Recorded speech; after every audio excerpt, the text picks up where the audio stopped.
Lecture de l'Apocalypse de Saint Jean.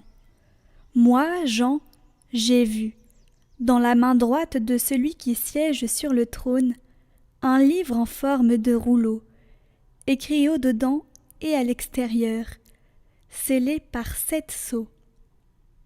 Puis j'ai vu un ange plein de force, qui proclamait d'une voix puissante : « Qui donc est digne d'ouvrir le livre et d'en briser les sceaux ? » Mais personne, au ciel, sur terre et sous la terre, ne pouvait ouvrir le livre et le regarder.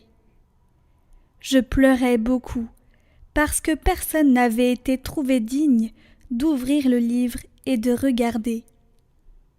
Mais l'un des anciens me dit : « Ne pleure pas. Voilà qu'il a remporté la victoire, le lion de la tribu de Juda, le rejeton de David. Il ouvrira le livre aux 7 sceaux. » Et j'ai vu, entre le trône, les 4 vivants et les anciens, un agneau debout comme égorgé. Ses cornes étaient au nombre de 7, ainsi que ses yeux, qui sont les 7 esprits de Dieu, envoyés sur toute la terre. Il s'avança et prit le livre dans la main droite de celui qui siégeait sur le trône. Quand l'agneau eut pris le livre, les 4 vivants et les 24 anciens se jetèrent à ses pieds.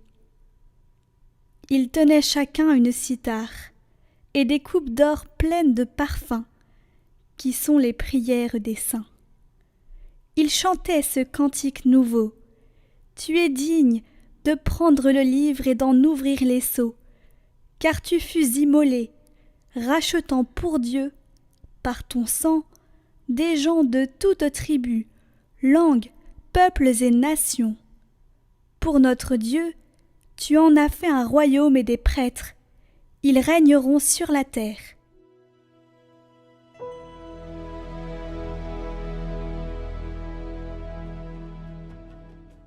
Peuple de prêtres, peuple de rois, chante ton Seigneur.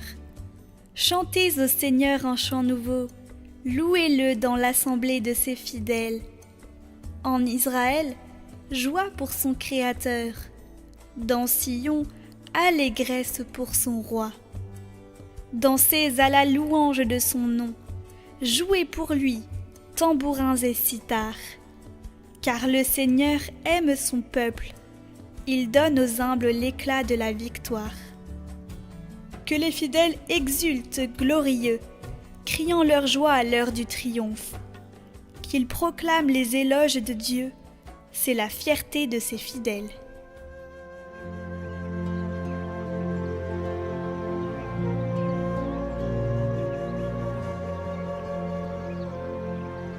Évangile de Jésus-Christ selon saint Luc. En ce temps-là, lorsque Jésus fut près de Jérusalem, voyant la ville, il pleura sur elle en disant : « Ah, si toi aussi tu avais reconnu en ce jour ce qui donne la paix. Mais maintenant, cela est resté caché à tes yeux. Oui, viendront pour toi des jours où tes ennemis construiront des ouvrages de siège contre toi, t'encercleront et te presseront de tous les côtés. Ils t'anéantiront, toi et tes enfants qui sont chez toi, et ils ne laisseront pas chez toi pierre sur pierre, parce que tu n'as pas reconnu le moment où Dieu te visitait. »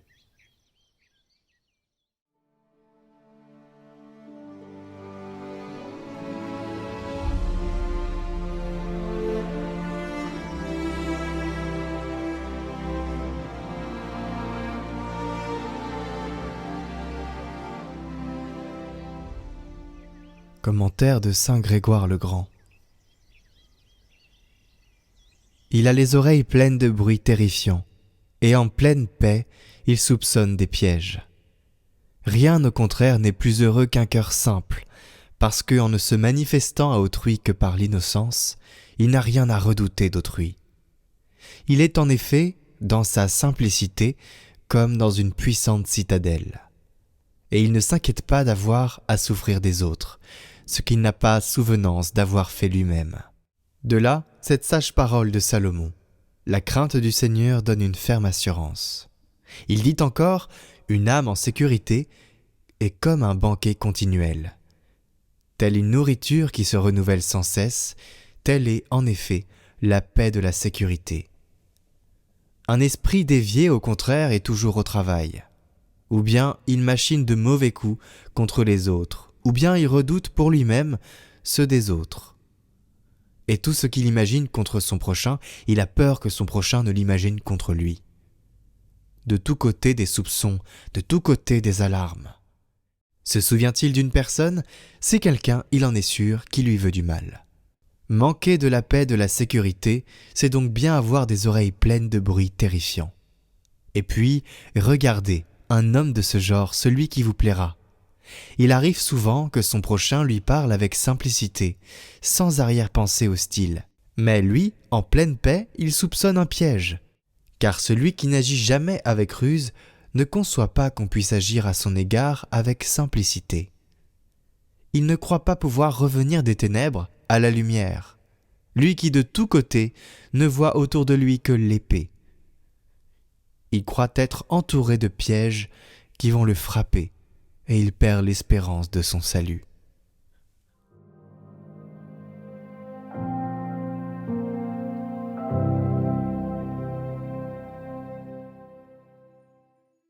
Prière de saint Alphonse de Liguori pour la présentation de Marie au Temple. Au nom du Père, du Fils et du Saint-Esprit. Amen. Ô Marie, enfant chéri de Dieu, que ne puis-je vous offrir et vous consacrer les premières années de ma vie, comme vous vous êtes offerte et consacrée au Seigneur dans le Temple. Mais hélas, ces premières années sont déjà bien loin de moi. J'ai employé un temps si précieux à servir le monde et vous ai oublié en écoutant la voix de mes passions. Toutefois, il vaut mieux commencer tard à vous servir que de rester toujours rebelle. Je viens donc aujourd'hui m'offrir tout entier à votre service et consacrer à mon Créateur, par votre entremise bénie, le peu de jours qu'il me reste encore à passer sur la terre. Je vous donne mon esprit pour qu'il s'occupe de vous sans cesse, et mon cœur pour vous aimer à jamais. Accueillez, ô Vierge Sainte, l'offrande d'un pauvre pécheur. Je vous en conjure par le souvenir des ineffables consolations que vous avez ressenties en vous offrant à Dieu dans le Temple.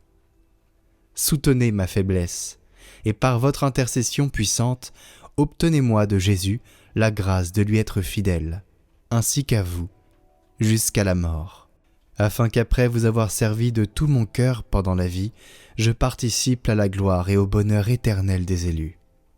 Amen. Je vous salue Marie, pleine de grâce. Le Seigneur est avec vous.